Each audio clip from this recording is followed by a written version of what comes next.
Pagbasa mula sa aklat ni Propeta Jonas.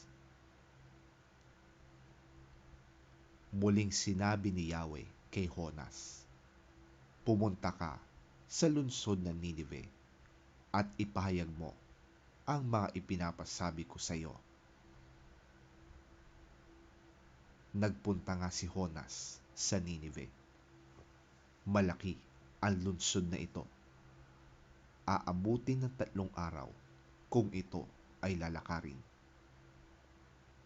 Siya'y pumasok sa lungsod. Pagkaraan ng maghapong paglalakad, malakas niyang ipinahayag, "Gugunawin ng Ninive pagkaraan ng 40 araw."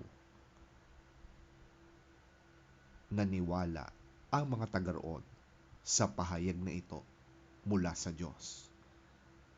Kaya nag-ayuno silang lahat at nagdamit ng panluksa bilang tanda ng lubos na pagsisisi at pagtalikod sa kanilang mga kasalanan. Nang mabalitaan ito ng hari ng Ninive, bumaba siya sa kanyang trono, naghubad ng balabal, nagdamit ng panluksa at naupo sa abo. At ipinasabi niya sa mga taga-Ninive, "Ito'y utos ng hari at ng kanyang mga pinuno. Walang dapat kumain ng anuman. Wala ring iinom, maging tao o hayop. Lahat ng tao at hayop ay magdamit ng panluksa. Taimtim na manalangin sa Diyos ang bawat isa. Pagsisihan ng lahat ang nagawa nilang kasalanan at iwan ang masamang pamumuhay. Baka sa paraang ito'y mapawi ang galit ng Diyos. Magbago siya ng kanyang pasya at hindi na niya ituloy ang balak na pagpatay sa atin." Nakita ng Diyos ang kanilang pagtalikod sa kasamaan, kaya hindi na niya pinarusahan ang mga ito tulad ng kanyang naunang sinabi.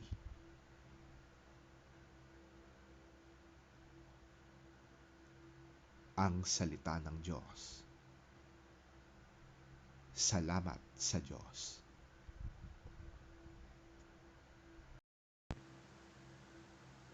Ang mabuting balita ng Panginoon ayon kay San Lucas. Papuri sa iyo, Panginoon. Nang dumagsa ang mga tao, sinabi ni Jesus, "Napakasama ng mga tao sa panahong ito. Naghahanap sila ng palatandaang mula sa langit. Subalit, walang palatandaang ipapakita sa kanila maliban sa nangyari kay Jonas. Kung paanong si Jonas ay naging isang palatandaan sa mga taga-Ninive, gayon din naman ang Anak ng Tao ay magiging isang palatandaan sa lahing ito. Sa araw ng paghuhukom, sasaksi ang reyna ng Sheba laban sa lahing ito, sapagkat naglakbay siya mula pa sa dulo ng daigdig upang mapakinggan ang karunungan ni Solomon. Ngunit ang naririto ngayon ay higit na dakila kaysa kay Solomon.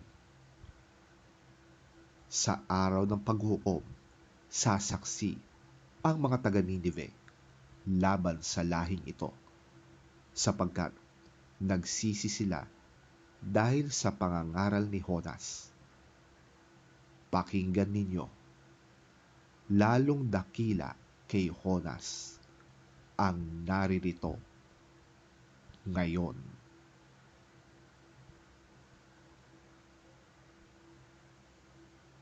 ang mabuting balita ng ating Panginoon. Pinupuri ka namin, Panginoong Hesukristo.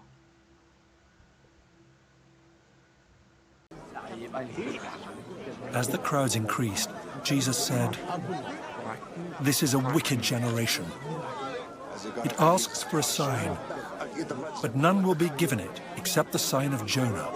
For as Jonah was a sign to the Ninevites, so also will the Son of Man be to this generation.